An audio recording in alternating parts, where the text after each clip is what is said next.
একটা ছেলেরে আমি দীর্ঘ 4-5 বছর ধরে দেখতাম, প্রত্যেক মাহফিলে দেখছি হে সামনে বস, আমি বইলেই তারে নজরে পড়তো আমার।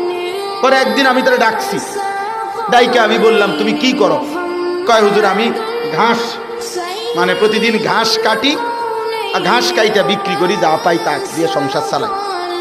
তাই বললাম তুমি যে সব মাহফিলে আসো, আমি দেখলাম তোমারে। কয় হুজুরে যখনই আপনার কোনো পোস্টার দেখি, কয় আমি তখন এই ঘাস কাটার টাকার থেকে একটু একটু টাকা জমাই, কয়টা টাকা জমাইয়া গাড়ি ভাড়া মিলাইয়া রাখি, আপনার ওয়াজ শুনতে যাব। তাই বললাম যে মাশাআল্লাহ। তো আমি বললাম যে তো আর কিছু কইবানি? কয় হুজুর আমার জীবনের একটা স্বপ্ন আছে, বানিয়াচং হবিগঞ্জ তার বাড়ি। আমি বললাম কি স্বপ্ন কও? আমি 10 টাকা 50 টাকা করে জমাইতেছি, আল্লাহ যদি আমারে কোনোদিন তৌফিক দেয় আমি আমনেরে আমরা এলাকায় দাওয়াত দিয়ে নিমু, ওয়াজ করাম। পরে আমি বললাম ওহন দাঁড়াও, ওহন ডেট লো, এখন নাও ডেট, আজকে তোমারে ডেট দিলাম, হাদিয়া দিতে হবে না, আমি দিমু তোমার, এটা আছে মাহফিলের সান্দা আমি দেবো, ও আজ টেহা লাগতো না, তুমি যাও, তুমি আয়োজন করো, যেখানে কও তুমি, তোমার ঘরে হোক উড়ানে হোক, আমি ওখানে ওয়াজ করব। আমি বলছি আমি যাবো, ডেট দিলাম, যাও।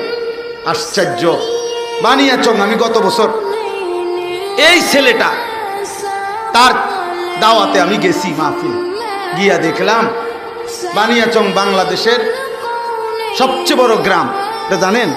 বাংলাদেশের সবচেয়ে বড় গ্রামের নাম হলো এই বানিয়াচং হবিগঞ্জ, এক গ্রাম এক উপজেলা।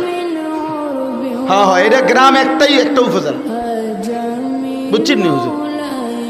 গিয়া দেখছি ওই গ্রামের মানে ওই উপজেলার সবচেয়ে বড় কলেজ হাই স্কুল মাঠ, যেটা বিশাল মাঠ, এই মাঠে এই ছেলে মাহফিল মানে আয়োজন করছে। আমি গিয়া দেখি একেবারে যদি কম হয় মানুষ 15-20 হাজার,